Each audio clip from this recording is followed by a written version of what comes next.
Welcome back to another episode of My Legacy Garage. Today, 1981 Volkswagen Rabbit diesel. Been off the road for at least 20 years. It's been sitting right here for it looks like forever, but it's really only been a couple of years, and a tree kind of fell on it, and yeah. I drug it out of the woods not too far from here along with the blue one. If you haven't seen that video, check it out. It's pretty good. It did stuff. Either way, the time has come to see if we can get this one to fire off. First things first though, I got to get it out of here, and I think I'm going to need a chainsaw. Stick around, let's see what happens.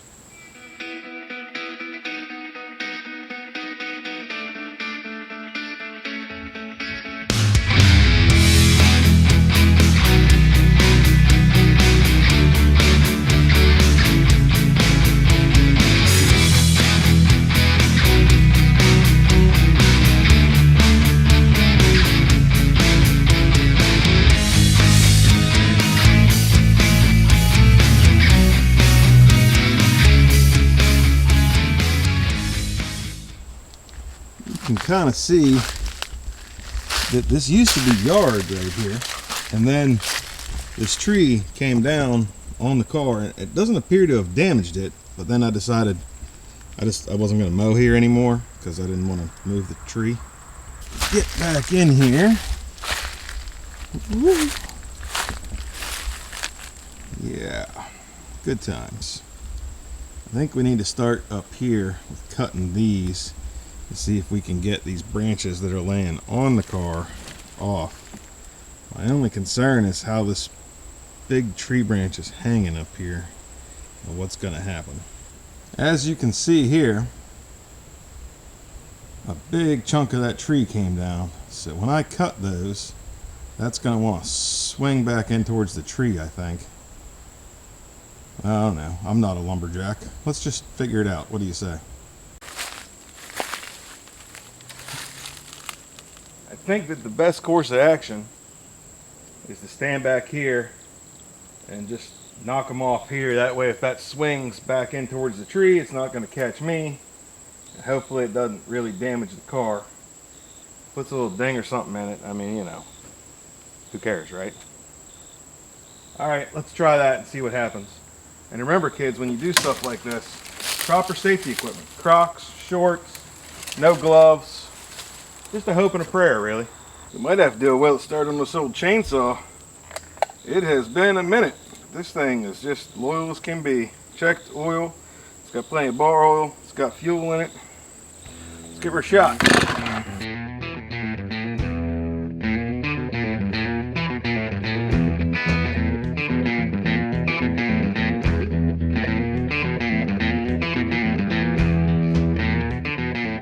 Well, it got a little dirty, but otherwise unscathed.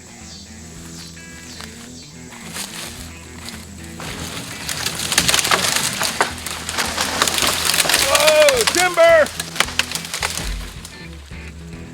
Dang, son! Big chunk of the branch fell. Some of it's still, you know, up there, but yeah, that was interesting. It's nice and open now anyway. Let's go ahead and get this thing cleared off. This is a mess.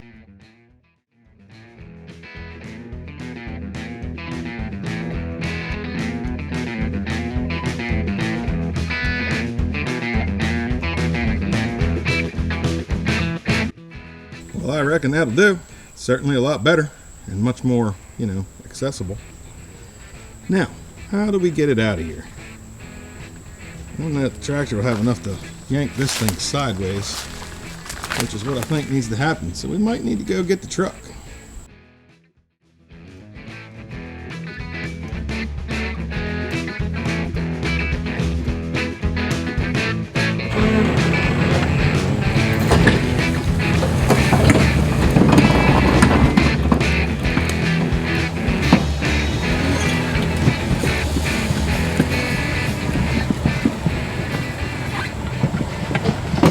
Well, that worked out quite well, other than neither one of the rear wheels move at all. That could be a bit of a challenge going forward, but at least it's out of the woods now. Question is, now what do I do with it? I guess we drag it over and try and at least nose it in the garage so we can mess with it. I have opted for the sensible route, which is odd for me. But what I decided we're going to do is try and get these rear wheels freed up so it's easier to move around. And we're going to do that outside here in the driveway. And it's hot today too. 11/16 lug nuts. That's a new one. Good news is they're coming loose fairly easy.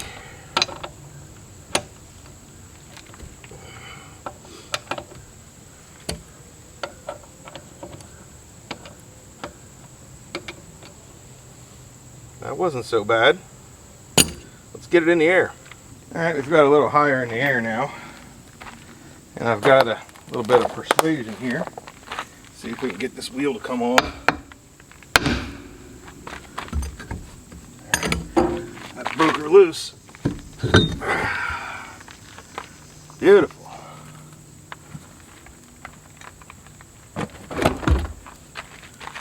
There's a whole colony of ants living in here. Ain't that grand? Well, they can go away. Now, we just need to get this apart, which is going to be easier said than done, I'm sure.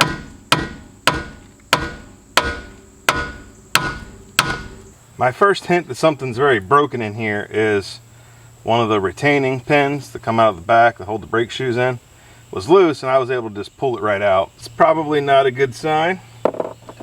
Either way, let's get in here and see what we got.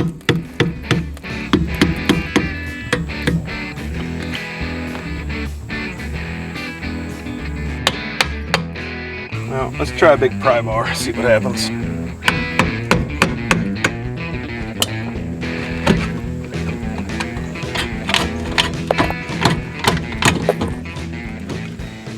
Got it. Wheel bearing don't even want to really spin. Unfortunately, the camera battery died. Is what it is. I said it was fully charged. It lied. I got the e-brake cable apart. So now we can put this side back together and we'll go suffer with the other side.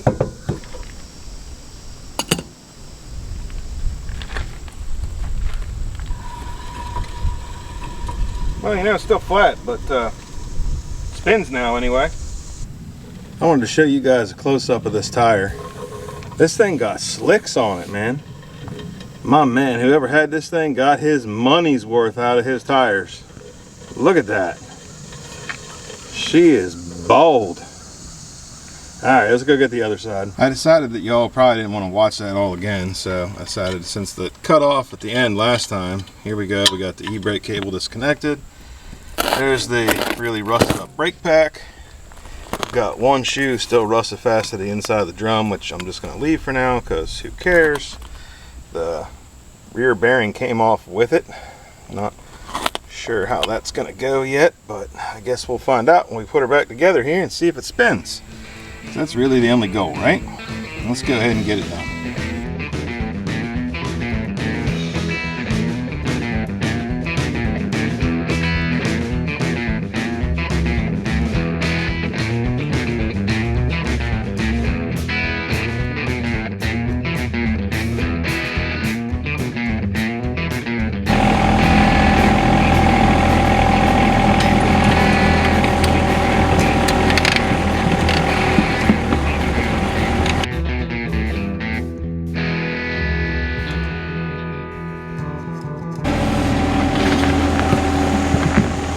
I forgot to turn the camera on when I drug it through here and around and into the garage.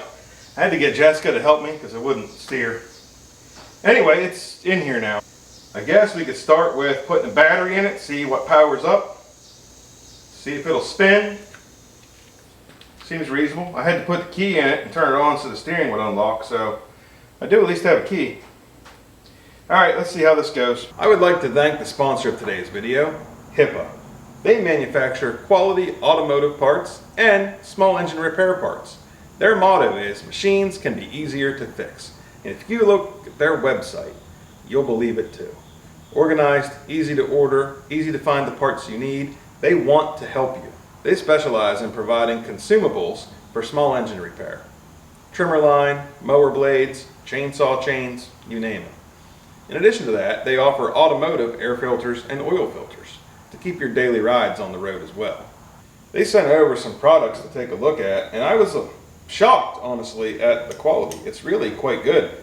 From a maintenance kit, which is a new carburetor, fuel line, fuel pickup for a trimmer, to a chainsaw chain, spark plugs, fuel filters, oil filters, even an air filter for a tractor, a subcompact tractor.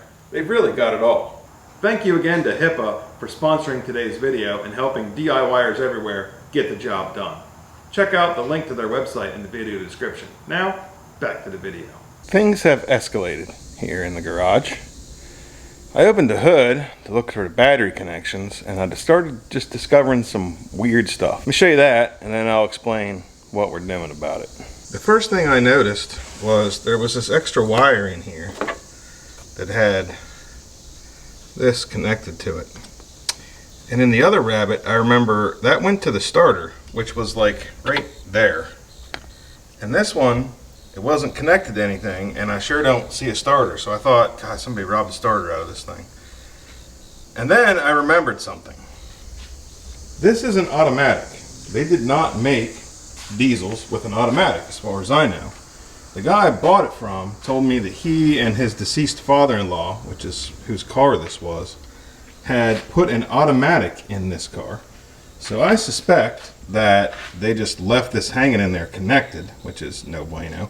So we're going to electrical tape that off before we put power to it. And then I jacked it up in the air and got in underneath of it to find the starter, because in the automatics, they're all the way back in the back, up in underneath of the exhaust manifold.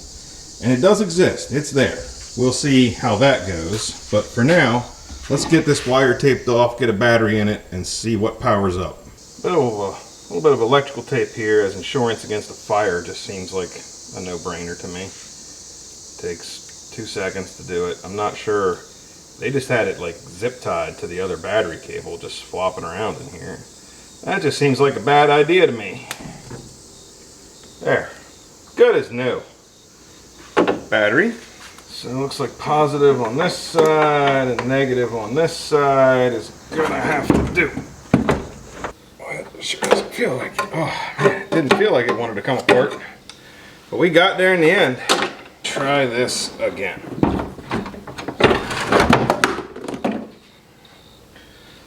Light flashed before my eyes there. It's just a light falling. I saw a light. There's things moving. Cars in the air.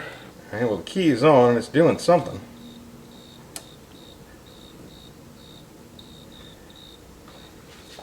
Alright, I guess let's see if it'll spin. No, it will not. Let's see if it's a neutral safety or something maybe. I suspect we've got electrical issues because I just turned the lights on and nothing came on. Well, I've got us down here to the crank bolt because I figured the first thing we should do is make sure it's not stuck. Oh boy, it might be.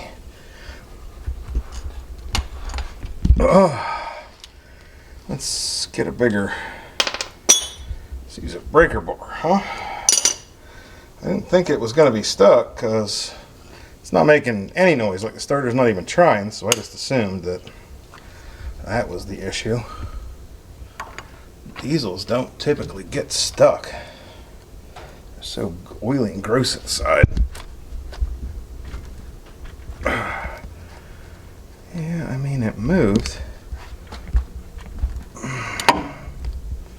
Not much.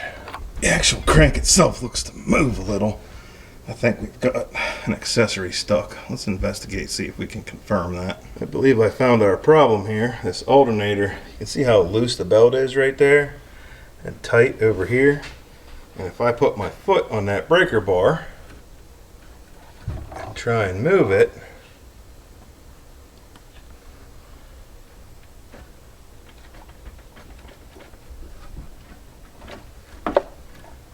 see how it's loosening up that belt right there and yanking on all this, and then top that all off.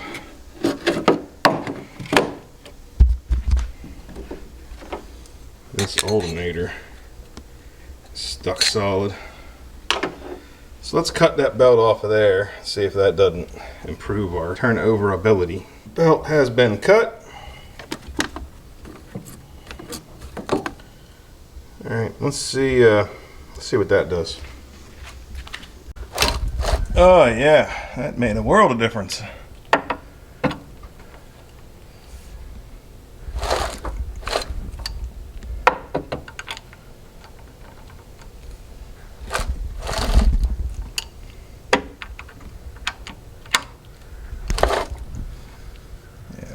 She goes right around. A lot of rust and crust and crud in the accessories and stuff, but the engine spins. Let's go back up top, see if we can hit that starter again, and maybe we move stuff, it'll work now. If not, we go beat on it. Things have escalated yet again. So after tracing some wiring, checking voltages, I was getting 12 volt to the signal wire on the starter there, the wire, and it was doing nothing. So I pulled the starter out. And now we're going to see if we can bench test the starter with some jumper cables and whatnot, using car wiring and the ignition system. See if we can get it to show any signs of life, because I can't get a new starter today. It'll be 2-3 days till I can get one. Let's just see if we can make this one work somehow, I guess. I don't know. Let's just do weird stuff and see what happens. On a side note, I think it might have been easier to pull the engine out than to take this starter out.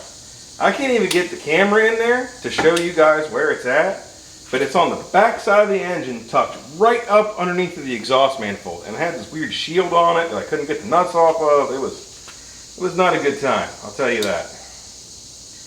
So let's see what we got here.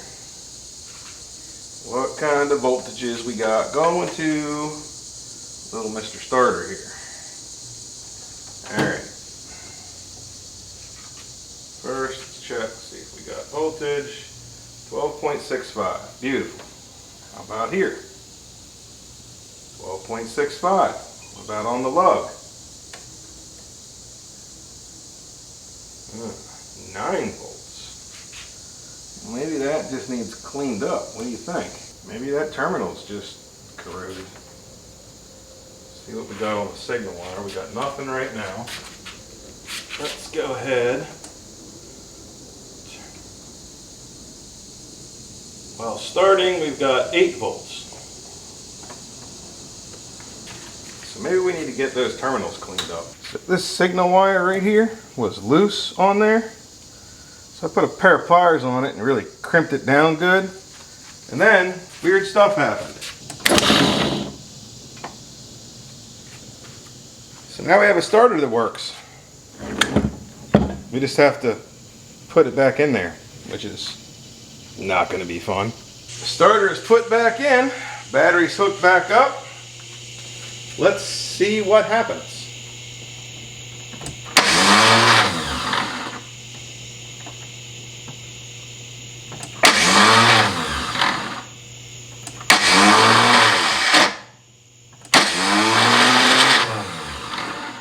Well, the starter spins, but it's not engaging the flywheel, so that's fun.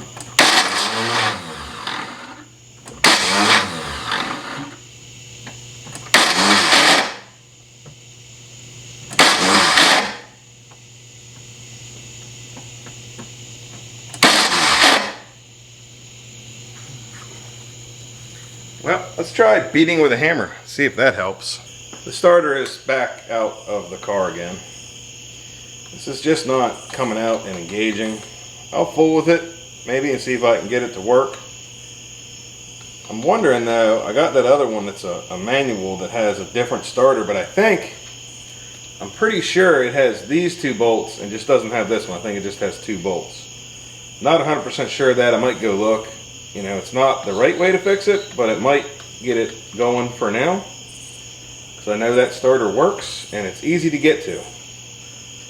So we'll see. That's a tomorrow problem. It's getting late. I've had enough fun for today. We'll see what happens tomorrow. Welcome to tomorrow, aka like 2 months later. I gave up on this starter. I did look, the manual one doesn't work. I bought a new starter. So we're going to put this in and see if we can finally get some life breathed back into this old girl. As you can see, we've now moved fully into the garage, which is, it's just more of a commitment, really. You know, before you're like half in, half out, you're not really sure what you want to do. Now we're in the garage. It is in here, so we're going to make it run. Let me get this thing slapped in here and we'll see what happens. The starter is in, and I thought, hey, before I turn this over, let's pull the air box off of it. And I did. And this is what I found. And it does look like they got the whole way through it. But on the back side of it, there wasn't anything back there. It's just kind of dirty. So I'm going to vacuum that out, and then there's some little holes down in there.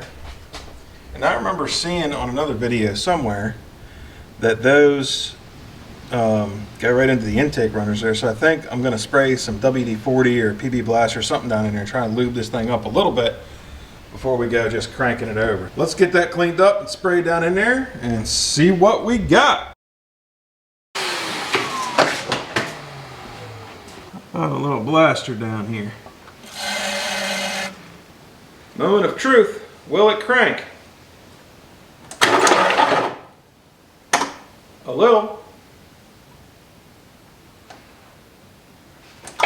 I wonder if we just hydro-locked it. Well, folks, I put the battery charger on because I thought maybe the battery was low. And then I let it sit for a while and tried it, and it turns over. This doesn't sound real healthy. When I turn it over by hand, I think I hear something clunking inside of the valve train here. So we're going to go ahead and pull that valve cover off and see what's going on in there.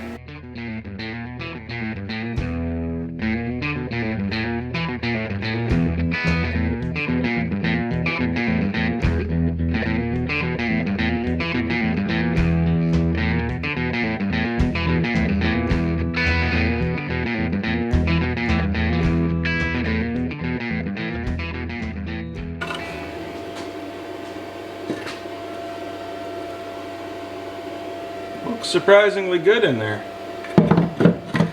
Looks fine to me. Let's turn it over and look at this and see what we see.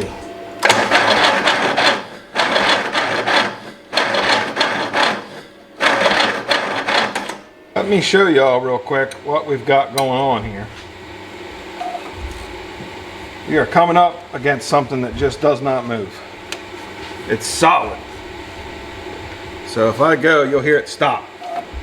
It just stops cold right there, it won't move.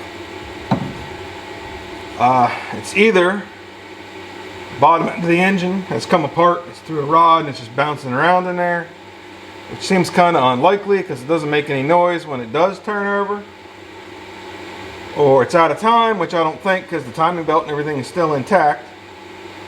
Or it's got something down in the bell housing down there holding it up. Problem is, I can't move it up here and listen down there to hear if that's where it's clanking or not. So we're going to have to adjourn for today and try this again tomorrow when I can get AJ out here to crank this engine over by hand while I listen in different places and see if I can figure out what's holding it up. It's very bizarre because before we even started any of this stuff, I put a wrench down there on the crank and spun this engine full revolutions, no problem, it was fine. So I'm not sure what all of a sudden is an issue. Unless maybe our starter has something to do with it. Maybe our starter clearance isn't right and it's catching on the starter. That's possible because that's the only thing that's different as far as I know. Either way, let's revisit it tomorrow. If you like this video, do me a favor and go hit the like button down there. It really helps the channel out. We appreciate it. And if you really like it, hit the subscribe button so you can see what comes out next. Helps the channel out and we really appreciate it. Things have escalated. I'm now draining the oil out of it in hopes that I can get a bore scope up in the drain hole there and see if there's something going on in the bottom end of this engine. What I do know is it does some weird things. Let me show you. If you turn the engine over by hand forwards, it gets stuck. It stops and it won't go. But if you go backwards, it goes just fine. Goes just fine. Goes just fine, and then it stops, right? Hits a hard point. That's it. But you can pull it past it. It's very, very weird. And it doesn't take a tremendous amount of effort to pull it past it. But it does need to be pulled past it. And I cannot, for the life of me, figure out what the issue is.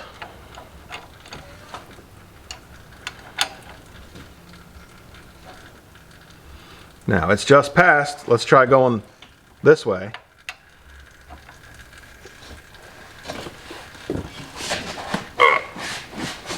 There we go. That's how much effort it takes to get past it going the other direction. And I do not understand what is happening. I've gone ahead and buttoned it back up, put the plug in, put the valve cover on and whatnot. I don't know what's wrong with it. I do not know, and I'm hesitant to really tear into the engine itself and see what's going on in there, because it just doesn't feel like an internal engine problem to me. It feels like maybe something in the bell housing. I thought maybe the tensioner pulley for the timing belt, but that seems to be fine. Looking up in the drain plug with the bore scope, I couldn't fit it all the way in there, but I could look through it and see the rotating assembly. I think it's hard to tell. I didn't see chunks of anything. Chunks of metal didn't come out. I just don't think there's something wrong internally. And if it is, I think it's probably corrosion in a cylinder or something like that would be my guess. I don't really know. At this point, I need garage space, so we're gonna get this thing buttoned all the way back up, out the door and back to death row. And then we're gonna release this video. And I'm hoping that you guys that are fans of these vehicles, that see this video pop up on your tube, go, oh, hey, that might be such and such. That happened to me.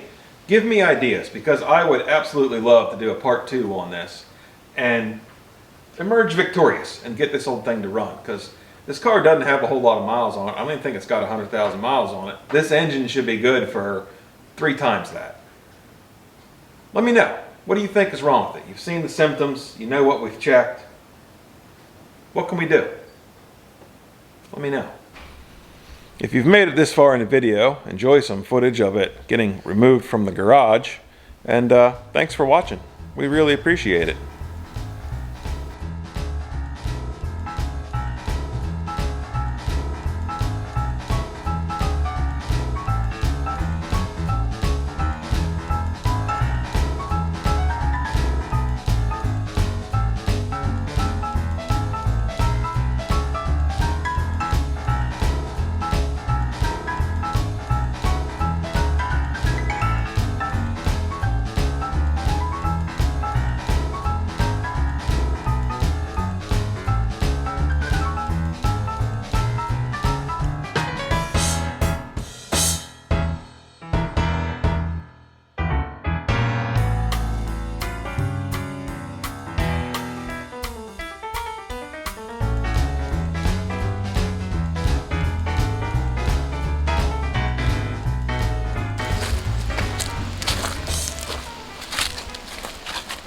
How's she drive?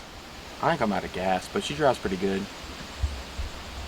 There you have it. It's back in death row beside its blue brother here.